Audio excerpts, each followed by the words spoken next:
Hello, ఏంటి అలా వెళ్ళిపోతున్నావు? ఇంకేం చేయాలి? బ్యాగ్ తీసుకొచ్చి పెట్టగానే నీ బాధ్యత తీరిపోయిందని అనుకుంటున్నావా? ఒకసారి క్యాబిన్ అంతా క్లీన్ చేసి వెళ్ళు.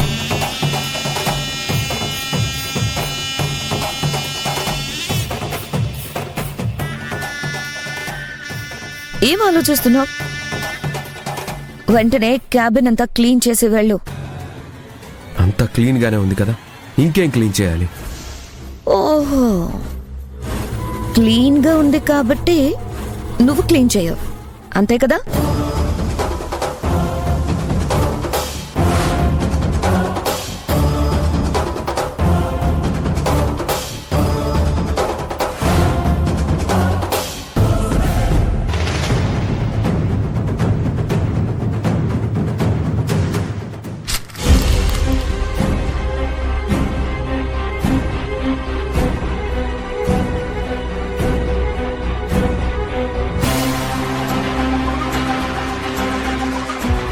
ఇప్పుడు నా క్యాబిన్ క్లీన్ చేయడానికి నీకొక కారణం దొరికిందనుకుంటా.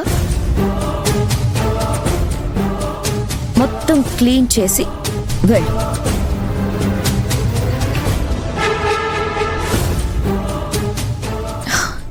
ఏంటి బావా, గుండెల్లో ఉన్న కోపాన్ని మింగలేక కక్కలేక తెగ ఇబ్బంది పడుతున్నట్టున్నావు.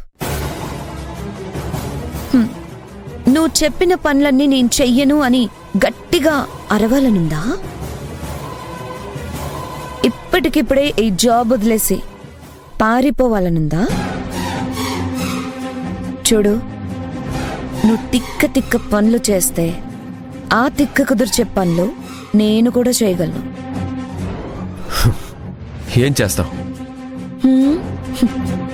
నువ్వు నా దగ్గర పని చేస్తున్నట్టు మీ ఇంట్లో తెలుసా?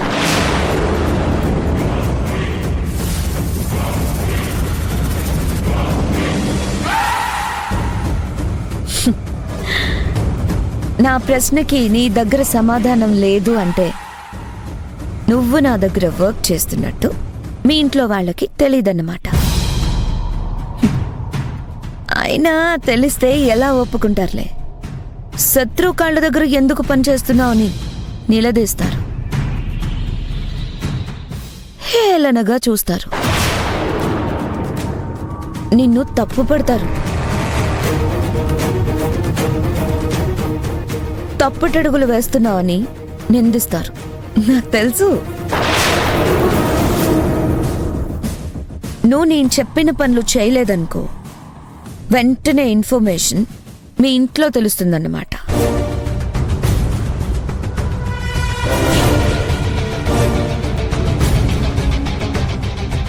ఏ చెప్పాలా?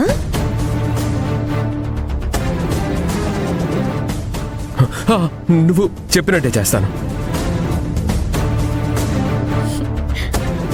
నువ్వు తెలివైన వాడివి బావా. ఎప్పుడు ఎక్కడ ఎలా నడుచుకోవాలో నీకు బాగా తెలుసు. నువ్వు కింగ్ అనే విషయం మర్చిపోయి నా కాళ్ళ దగ్గర కూలీలాగా బ్రతుకుతున్నావు చూడు, అది నాకు చాలా బాగా నచ్చింది. సరే సరే, టైం వేస్ట్ చేయడం ఎందుకు, క్లీనింగ్ స్టార్ట్ చేయి. మొత్తం క్లీన్ అయిపోవాలి.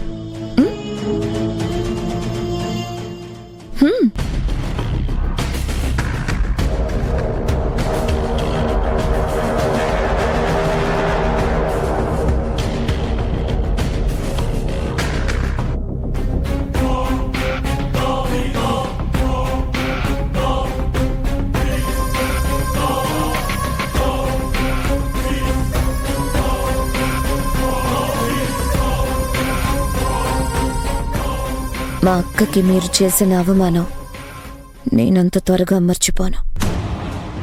మా కుటుంబానికి మీరు చేసిన ద్రోహానికి ప్రతీకారం తీర్చుకోకుండా వదిలేది కూడా లేదు.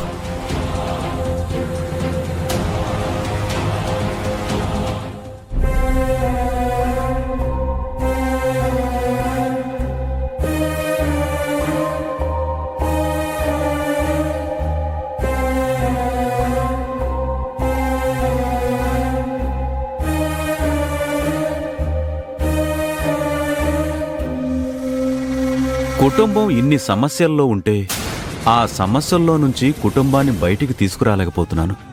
అందరూ ఇంత ఇబ్బందులు పడుతూ ఉంటే చూస్తూ ఉండటం తప్ప మరేమీ చేయలేకపోతున్నాను. ఎలాగైనా నా కుటుంబాన్ని నేను ఆదుకోవాలి. ఈ క్లిష్ట పరిస్థితి నుంచి ఎలా అయినా నా వాళ్ళని నేను బయటకు తీసుకురావాలి.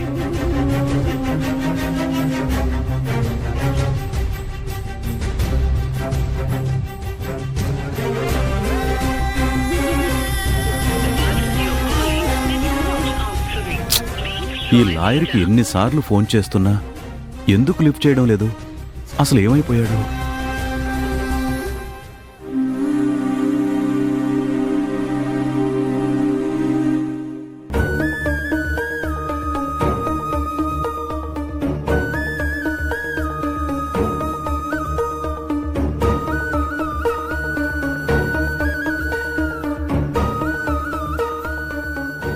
అమ్మా అభి, ఇప్పటివరకు ఏమైపోయావు? ఎక్కడా కనిపించలేదు. ఏం లేదు మావయ్య, చిన్న పనుంటే బయటికి వెళ్ళాను. ఏంటోనమ్మా అభి, మన కుటుంబాన్ని గట్టెక్కించడం కోసం, ఈ కష్టాల నుంచి అందరినీ బయటపడేయడం కోసం నువ్వు అనుక్షణం కష్టపడుతూనే ఉన్నావు. నీ కష్టం చూసి తట్టుకోలేకపోతున్నాను. అలా అని నువ్వు కష్టపడొద్దని చెప్పలేకపోతున్నాను. నా చుట్టూ ఉన్న పరిస్థితులు నన్నంత బలహీనుని చేశాయమ్మా.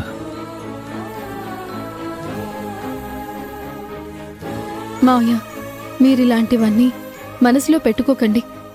పరిస్థితులు బావుంటే ఎవరికీ ఏ కష్టం వచ్చేది కాదు. కానీ పరిస్థితులు బాగోలేనప్పుడు అందరూ ఒక్కొక్క బాధ్యతని భుజాన వేసుకుంటేనే కదా మళ్ళీ మన కష్టం తీరేది. నువ్వు చెప్పింది కూడా నిజమేనమ్మా. అత్తయ్య గారు, మీరు పని చేస్తున్నారేంటి? నేనున్నాను కదా ఇవన్నీ చూసుకోవడానికి. దయచేసి మీరు లేవండి. ఆ పనేదో నేను చేస్తాను. అవసరం లేదులే అభి.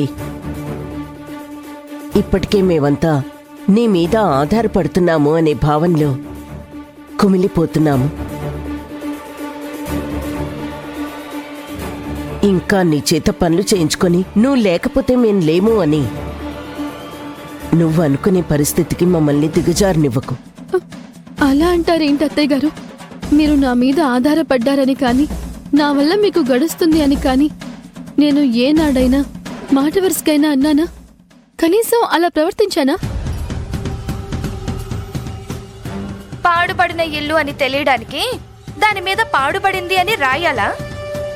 దానికున్న సున్నం పెచ్చులు రాలిపోతే సరిపోదా అన్నట్టు నీ మీద ఆధారపడ్డామని నువ్వు ప్రత్యేకంగా ఏమీ చెప్పనక్కర్లేదు. నరాల్లోనూ ఆ అహంకారం ఉందని మా అందరికీ తెలుసు. ఏంటమ్మా లలిత ఇది? కుటుంబం ఇప్పుడు ఎలాంటి పరిస్థితిలో ఉందో మీకు తెలుసు. మన అందరి కోసం అభి ఎంత కష్టపడుతుందో కూడా మీకు తెలుసు. ఆ కష్టాన్ని గుర్తించకుండా ఇలా కొళ్లబొడిచినట్టు మాట్లాడడం అసలేం బాగాలేదు. మీకేమీ తెలీదు మావయ్య గారు.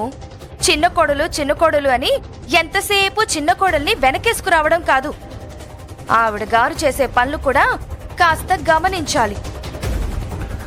మనం ఈరోజు ఈవిడ గారి మీద ఆధారపడ్డామనే కదా నెత్తికి కొమ్ములొచ్చినట్టు ప్రవర్తిస్తోంది.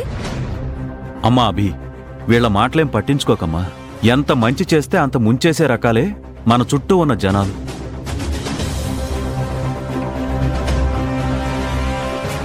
ఎంత మేలు చేసినా వేలెత్తి చూపించేవాళ్లే అందరూ. ఏదో రోజు వాళ్లే తెలుసుకుంటారు.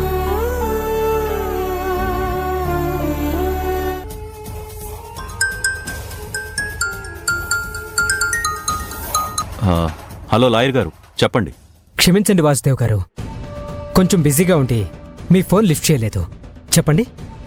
మరేం లేదు లాయర్ గారు, ఇంకా ఎన్ని రోజులు మాకీ కష్టాలు, ఇంకా ఎన్ని రోజులు మాకీ ఎదురుచూపులు? మా ఆస్తిపాస్తులు మళ్లీ మాకు తిరిగొచ్చే అసలు దారే కనిపించట్లేదా? వాసుదేవ్ గారు, నేను ఆ పనిలోనే ఉన్నాను.